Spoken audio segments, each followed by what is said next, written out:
Hi, this is Mike McCrease and welcome once again to Advanced Photoshop. This time around we're going to be learning how to use the pen tool. Now the pen tool oftentimes creates a great deal of anxiety with people who are learning how to use it because it takes a lot of practice to get good at it, and people try and avoid using it.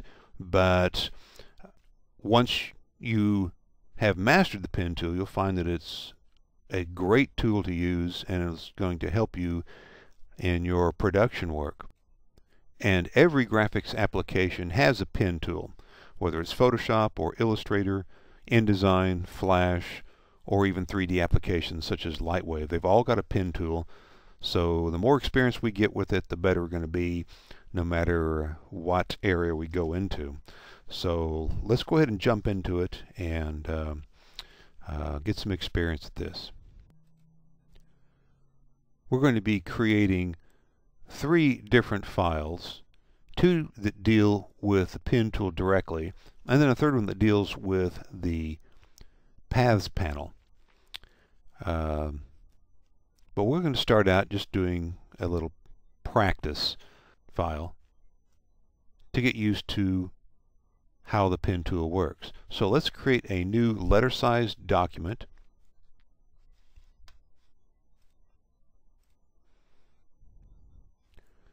And we're going to set the resolution to 72 pixels because we don't need anything that large. I'll click OK. And I'll double click on my hand tool to fit inside the window.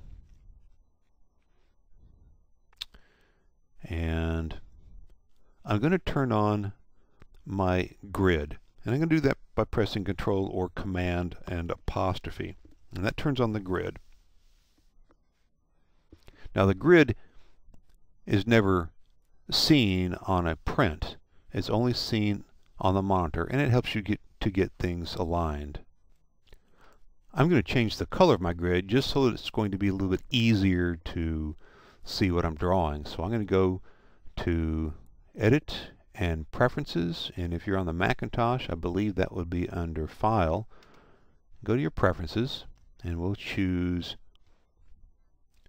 Guides, Grids, and Slices, and this dialog or this window will open up, and where it says Grid Color, I'll click this drop down menu and I'll choose Cyan and click OK. And now my grid is a cyan color. I'll do one more thing here. I'm going to double click on the zoom tool to show the file at 100% magnification. And now let's take a look at the pen tool and related tools. Here's our pen tool over here, and the keyboard shortcut is P. So I can just press P on the keyboard and it selects that. But there are some hidden tools behind that. So I'm going to click and hold down, and you see that we have our pen tool, we have our freeform pen tool, which we're not going to be using for these exercises.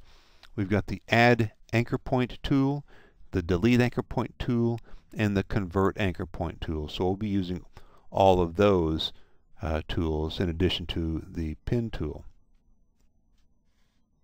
When we draw with the pen tool, we're actually creating paths, and these paths contain no pixels unless we apply those pixels to it. But we do have ways of selecting those paths and editing them. And if you go just 2 tools down in your toolbox, you'll find your selection tool. We've got our paths, our direct select tool. Well, let's go to the black one here first. The black arrow is your path selection tool, and then the white arrow is the direct select tool. The path tool will select an entire path, so that entire path can be moved or scaled or what have you. And then the direct select tool allows you to select just a portion of that path and edit it. Keyboard shortcut is A for both of those tools, and you press Shift A to toggle between them. We'll also be using the Paths panel. So I'll open that up, and as soon as we start to create a path with the pen tool, it will create automatically a work path for me. Now what exactly is a path? Well, as I mentioned earlier, it it has no pixels. It's just, as its name implies, it's a path where pixels can be applied, or it can be turned into a selection, and we're going to do both of those in this assignment. And paths are made up of either straight line segments or curved line segments. And those segments have anchor points which define the beginning and the end of them. Straight line segments are composed of corner points, and smooth line segments, or curves, are defined by smooth points. Okay, so let's go to the pen tool. Let's just press P on our keyboard to go to the pen tool, and I'm going to move my cursor over onto my work area, and you'll see that there is a little asterisk next to the cursor. This lets me know that even though the pen tool is active, no path has been created. So I'm going to do that now. I'm just going to move my cursor anywhere over here on my work area, and I'm just going to click and release. Don't click and drag, but click and release. And when I release, it creates an anchor point. Notice now that the little asterisk has disappeared. This lets me know that I have begun a path. If you take a look at your Paths panel, you see that a work path has been created for us. I'm going to move up a little bit, and I'm going to click and release again. And you see that once I release, that a line is created between those two anchor points. And these are referred to as corner points because they make nice sharp corners. I'm just going to go ahead and click and release again, and click and release again. Now I can do this too. I can click and release anywhere I want, at any angle I want. But if I hold down the Shift key when I click and release, that Shift key is going to constrain the movement to either 90 degrees or 45 degrees. So it's a nice way to make really accurate paths.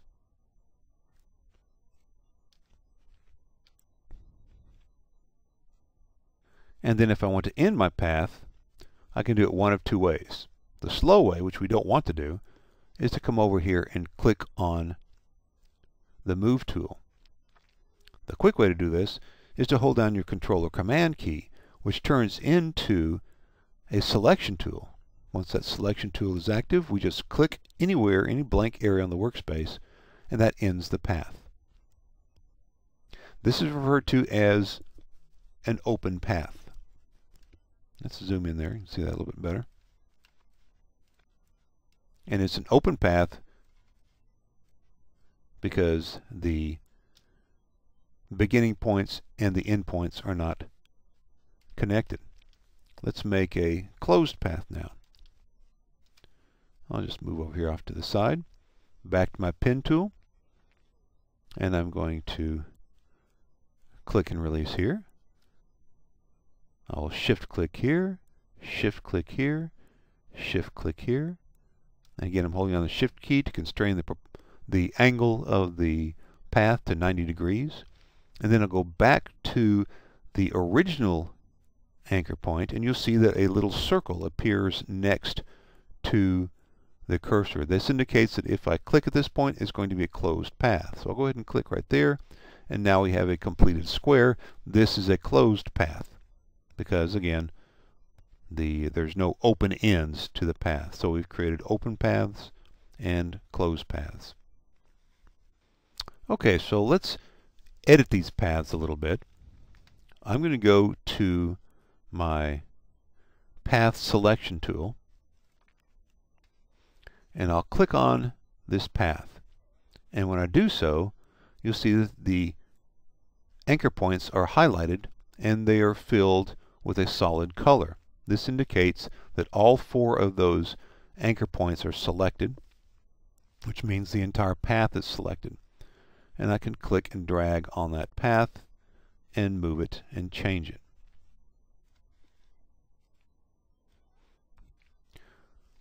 I can use my free transform tool and scale this up if I want to.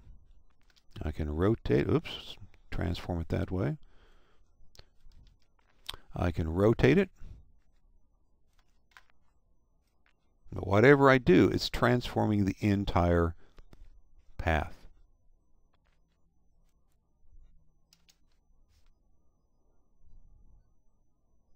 Now let's say that I want to transform just a portion of this path, or edit just a portion of it. Let me deselect it first, just click by clicking away. I'm just going to go ahead and undo that change too. I'll deselect again just by clicking away from the path with my path selection tool. Now I'm going to press Shift A. That's going to toggle over to my direct select tool. With the direct select tool, I can click on the path and it highlights the anchor points, but notice now that the anchor points are hollow. This lets me know that none of them are selected. If I click on one of those anchor points, it becomes solid, meaning that it is selected. And then I can click and drag on that, and I can edit that shape. Also, once it's selected, I can also use my arrow keys on my keyboard to move those anchor points around.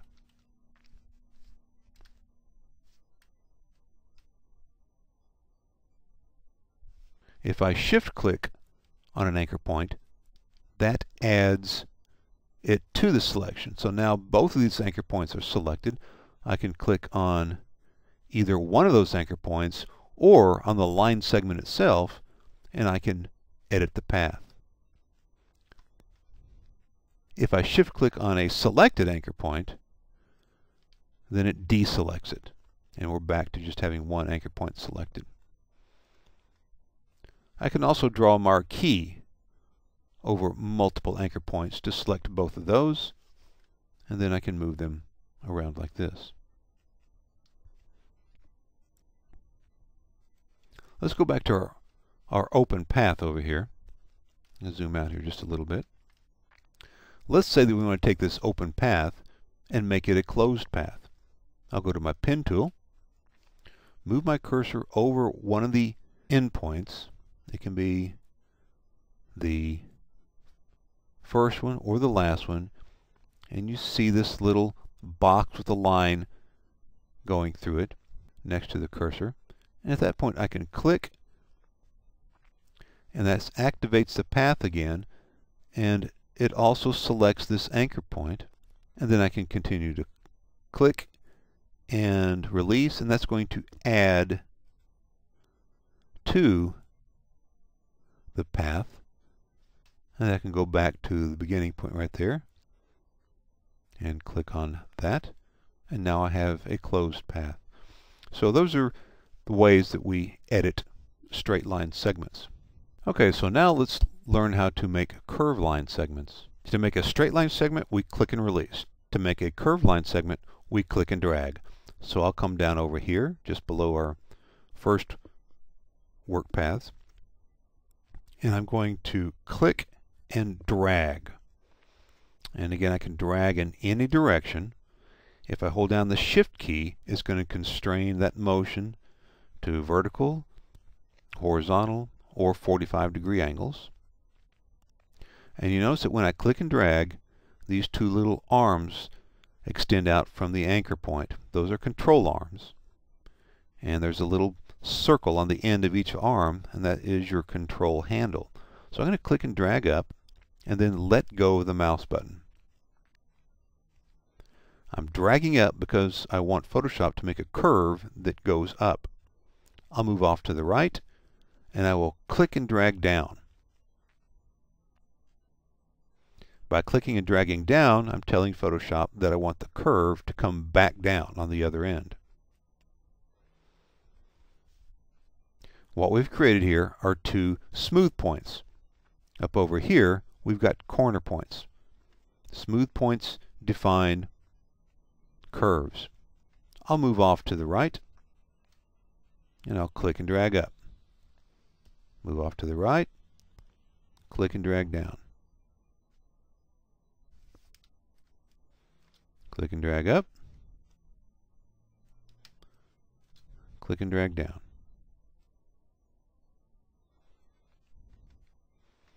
and then to end the path I will Control or Command and click away from it to end the path. Again, I've created an open path here. Let's come over here to the right and we'll make a closed path. I'm going to click and drag up, move off to the right, click and drag down, move back to the original anchor point. You'll see the little circle appear. I will click and release, and that creates my closed path. Now let's discuss editing curved line segments. Just as before, I can go to my Path Selection tool. I'll press Shift A to go over to the Path Selection tool. And when I click on it, you see that the entire path is selected because all of the anchor points that define it are active, and I can move that path anywhere I want to.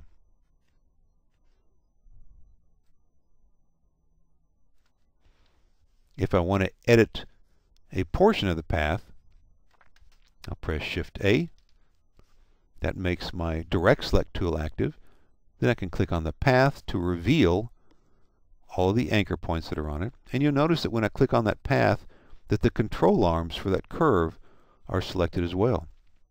And at that point, I can click and drag on one of those control arms to change the angle of the curve. Of course, I can click on one of those anchor points, and I can move it anywhere I want to as well.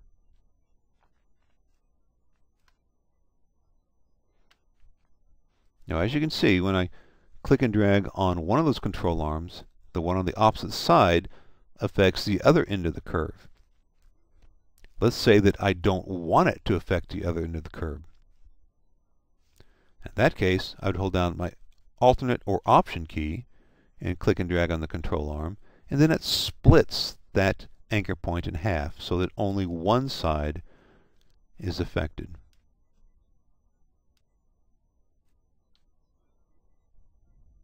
Okay, I'll deselect that just by clicking away from it with the Selection tool, and we'll move on down. Next, we're going to create a series of arches. These paths right here are made up totally of smooth points, hence the nice smooth curves, but with our arches, they're going to come down to a point. So we're going to have to convert smooth points to corner points. So let's come down over here. I'll zoom in a little bit. And by the way, I'm pressing Control or Command plus to zoom in, Control or Command minus to zoom out. That's the quick way to do it. So I'm going to come over here. I'm going to click and drag up, move off to the right, click and drag down. That makes my first curve. Now, if I want for this to go back up, to create an arch side by side, you might think, okay, I'll just come over here to this anchor point and click and drag up. But when I do that, this happens. That's not what I want to happen. I'll undo that. Move my cursor back over here. I'm going to hold down the Alternate key when I hover over that last anchor point, and you'll see the little angle symbol appear next to your cursor. That means that if I click and drag at this point, it's going to convert that smooth point to a corner point. So I'm going to click and then I'll drag up. Move off to the right and click and drag down. So by alternate clicking on this smooth point right here, we converted it to a corner point so that we can have a nice sharp corner there. So let's just go ahead and do a little bit more of that. I'll just come off here to this last anchor point. I'm going to alternate click and then drag up, move to the right, drag down. Alternate click, drag up, move to the right, drag down. Alternate click and drag, move to the right, drag down.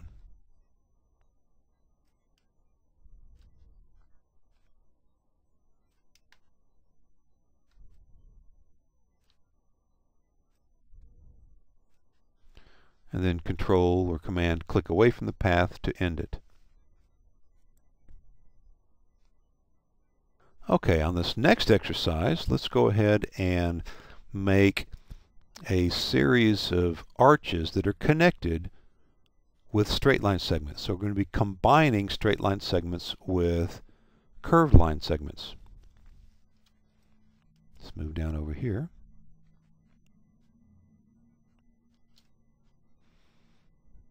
And I'll start out by just making a straight line segment. Click and release. Click and release. Then to make a curve, I'll go to the last anchor point and I will click and drag up. Move off to the right, click and drag down. Now, so move over to this last corner point, hold down the alternate key till you get that angle symbol, click and release. That converts that smooth point to a corner point. Move off to the right, click and release. Go to that last anchor point, click and drag. Move to the right, click and drag down. Alternate click on that last anchor point to convert it to a corner point. Move to the right, click and release.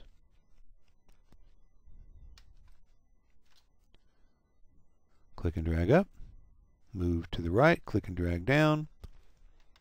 Alternate click to convert that to a corner point. Move to the right, click and release.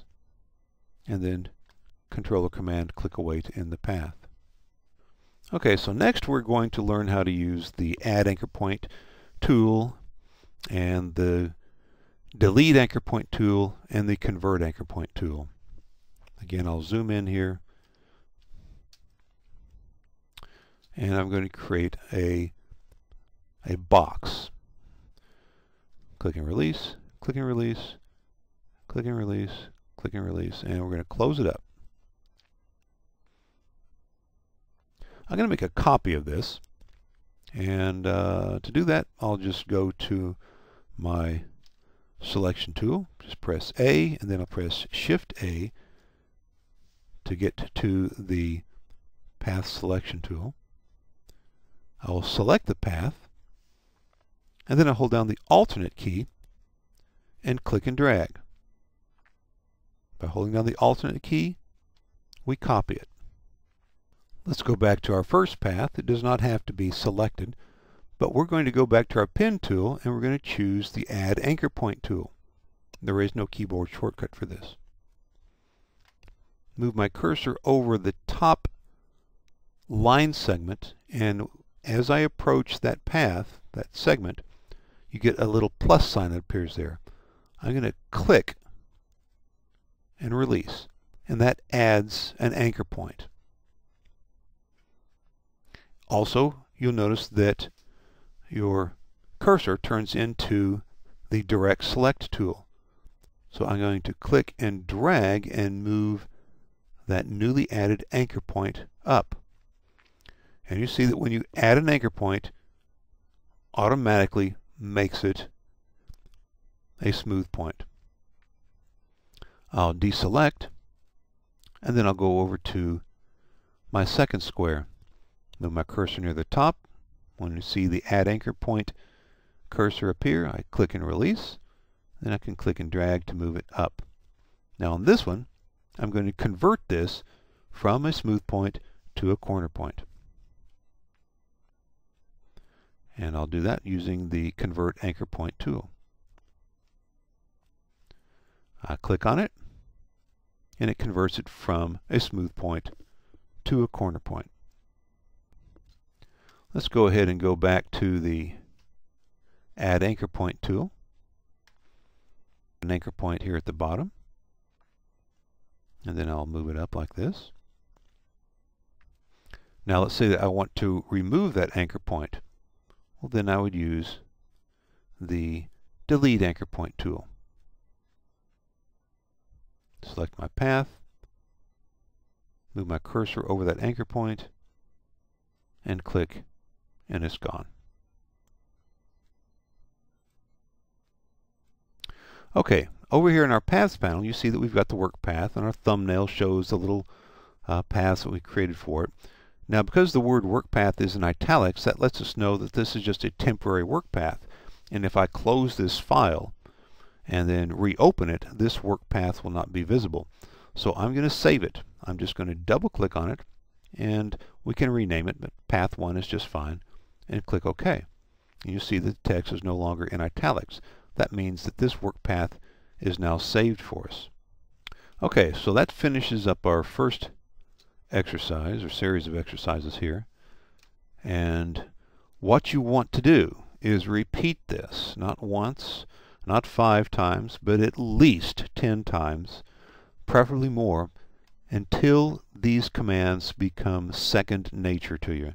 If you just do this 1 time or 2 times, you're never going to learn this, and you really need to master the pen tool to be successful, not only in Photoshop but in other related applications. So repeat this over and over and over again. Okay, so I'm going to save that and close it.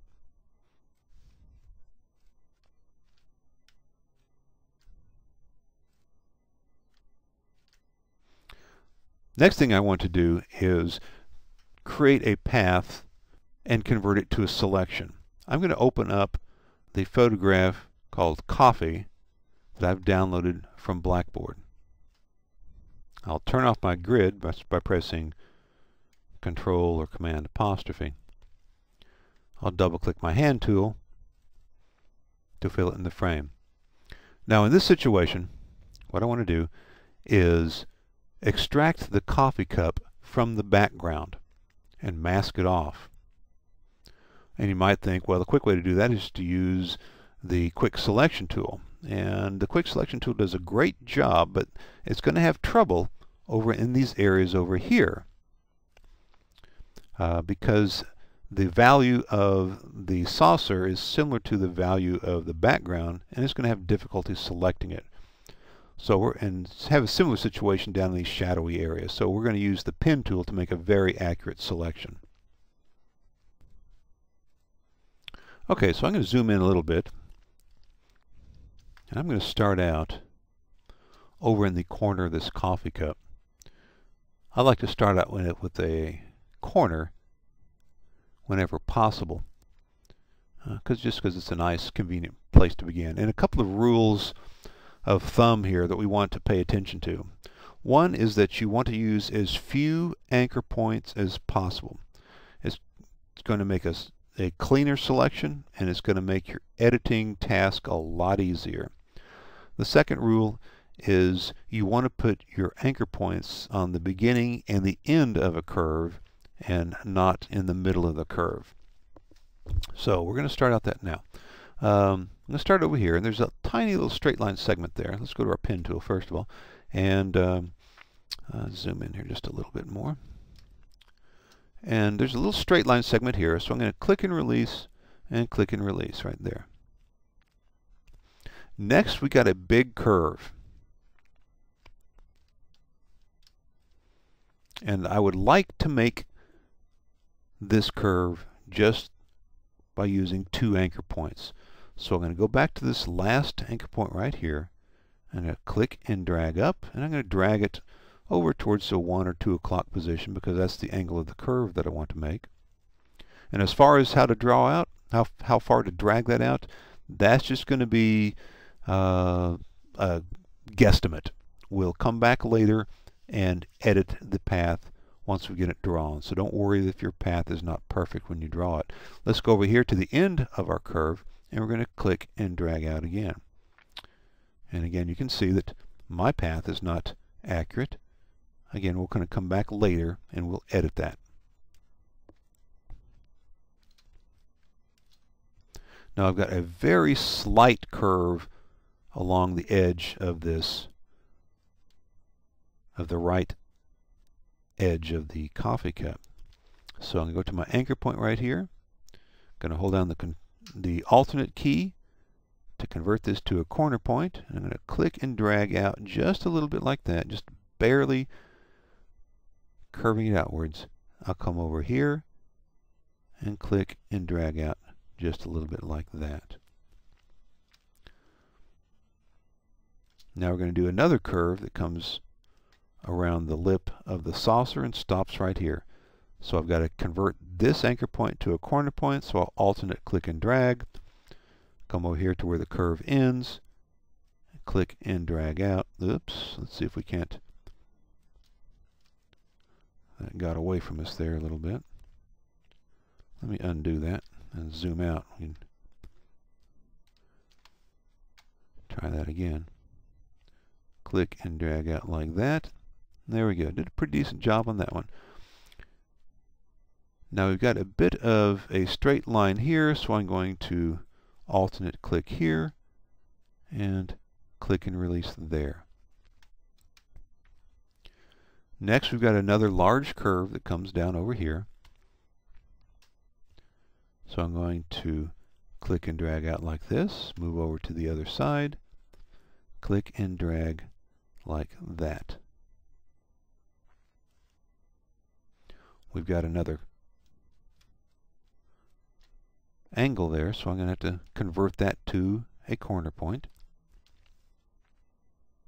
Alternate click and drag, come over here,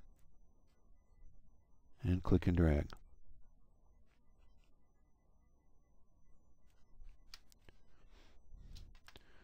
Convert this one to a corner point, alternate click and drag. And our curve ends like right about here, so I'm going to click and drag, just like that. Then we've got a very gentle S curve over here, so I'll come down right here. I'm going to click and drag out a little bit. Then I'll come back over to where we began. I'm going to hold down the Alt key, and we're going to click and drag out to finish our path. Now we got to go back and edit it because there are some obvious mistakes here. So I'm going to go to my selection tool. I'll press A and then Shift A to make certain that I've got the direct select tool active, and I'll click on this line segment right here, and we're going to adjust that curve until it matches the angle of that coffee cup.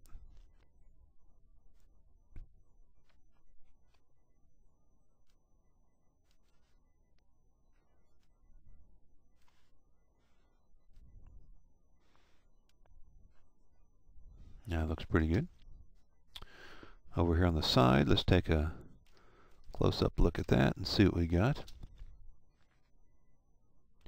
Getting a little too much of that background showing, so I'm going to pull that in just a wee bit. Down here on this side,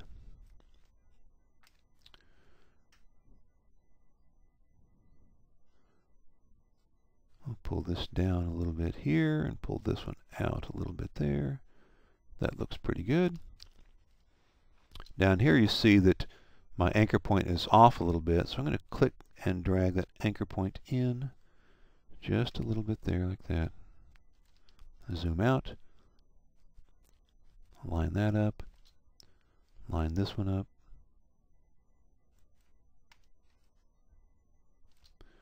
click on this path,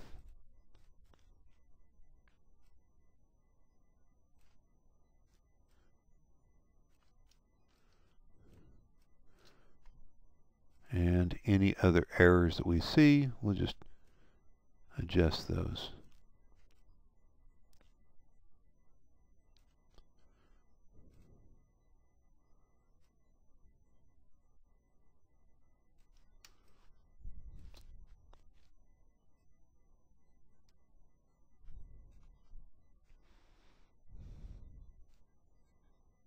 Okay, so there our path is created. Let's open up our Paths panel and let's save that work path. We'll just call it Path 1 is fine. And then down at the bottom of our Paths panel, you'll see there's a series of buttons. I'm going to click on the one that says Load Path as Selection. Let me just deselect that. I'll just press Control D because I want to show you another way to do that. Let's click on our path to make it active. And I can right click and choose Make Selection. And click OK. Either way will load that path as a selection. I can turn off the path just by clicking away from it in the Paths panel. Then let's go to our Layers panel and we'll click on the Mask button. And that masks it off. The original pixels are still there, but we got it masked off. There's just one more area we need to work on, and that's in the negative space in the coffee cup handle. A quick way to do that, I'll just go to my quick selection tool, select that space, go over to my mask, make certain that that layer mask is active, and I'll fill that selection with black. And that masks it off. And then I deselect.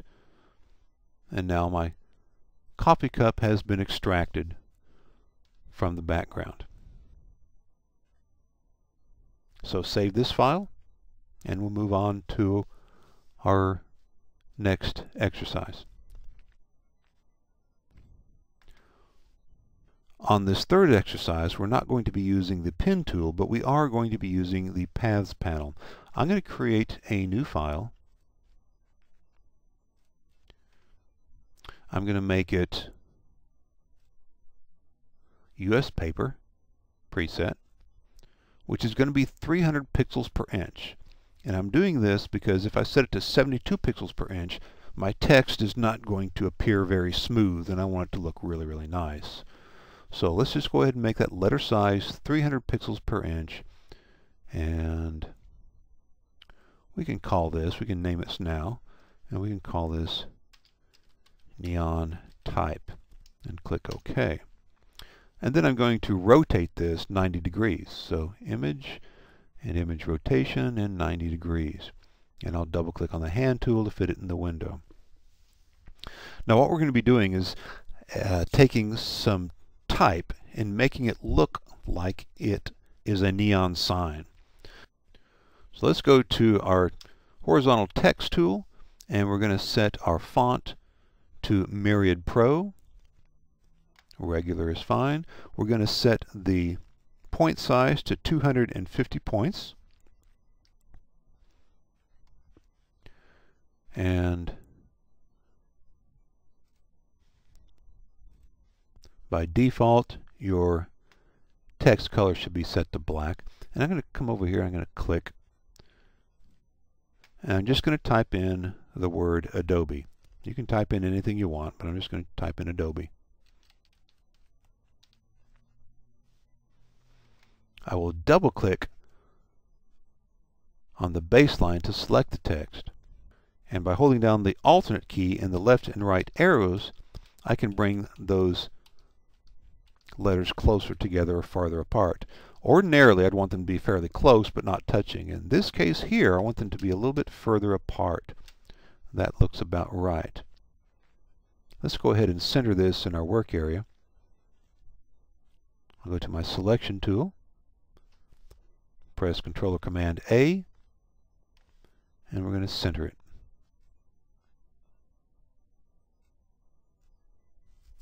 Then deselect. I'll open up my Layers panel,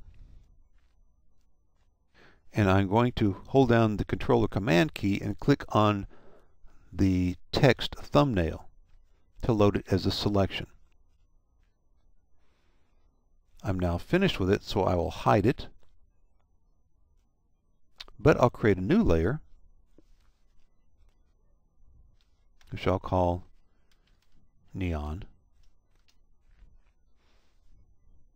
I'll go to my Paths panel, and at the bottom I'll find the button that says Make Work Path from Selection. I'll click that, and it creates a work path for me. Let's go ahead and name that so that we save it. Also down at the bottom you see there's other buttons. There's fill path with foreground color, and there's stroke path with paintbrush, load path as selection, masking, and so on and so forth. The one I'm going to concern myself with this time is the stroke path with brush. We're going to set up a paintbrush and apply a brush stroke, commonly referred to as a stroke, to this path. So let's go to our paintbrush and go to our brush picker. We want to make certain that we have got the basic brushes brush set selected. And let's find the brush that is 38 pixels wide. Make certain that the hardness is set to 100%. Now I'm going to go to my foreground color, and I'm going to change that to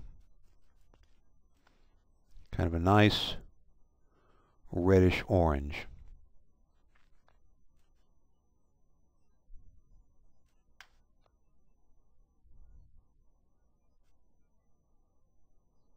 Back in my Paths panel, I'll now click on the button that says Stroke Path with Brush, and it applies that color to the path.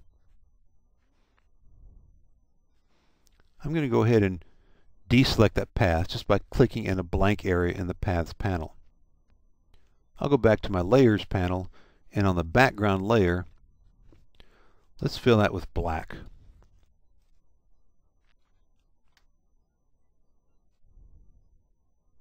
Let's select our neon layer, and let's apply a layer style to it. I'm going to choose Inner Glow. Now I'm going to zoom in a little bit here.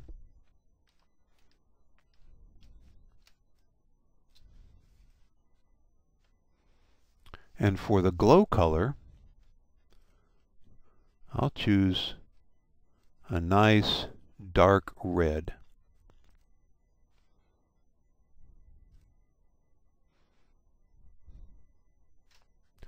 I'm going to change the blend mode to normal. And we're going to bring the size out.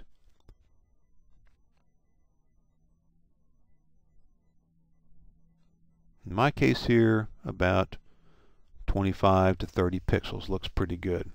And you can see how it's kind of looking like a neon tube. I may want to go back in there and make that red a little bit darker to give it some more definition.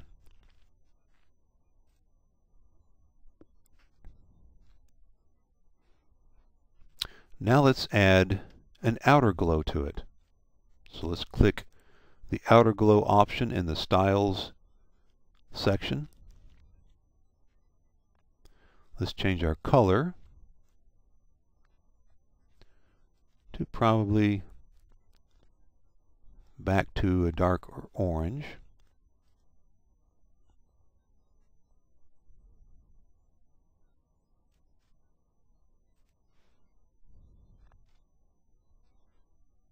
And bring the size out so that it kind of glows like that. And then click OK.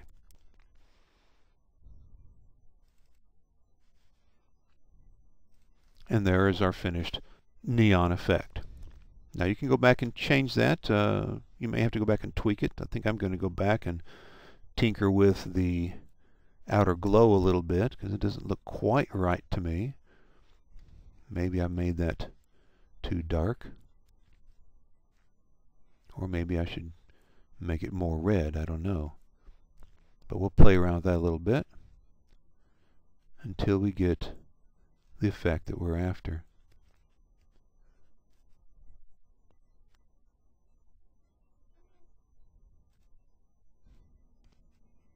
Here I'm pulling the opacity down a little bit just so that it's not quite so strong.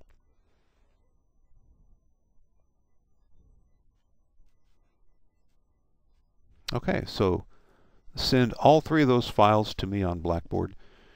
And just a gentle reminder on that first exercise where we explored how to use the pen tool, that's something that you need to repeat over and over again until it becomes second nature to you. It's like speaking a language. You've got to rehearse it over and over again to master it. All right, thank you very much, and I look forward to talking with you again soon.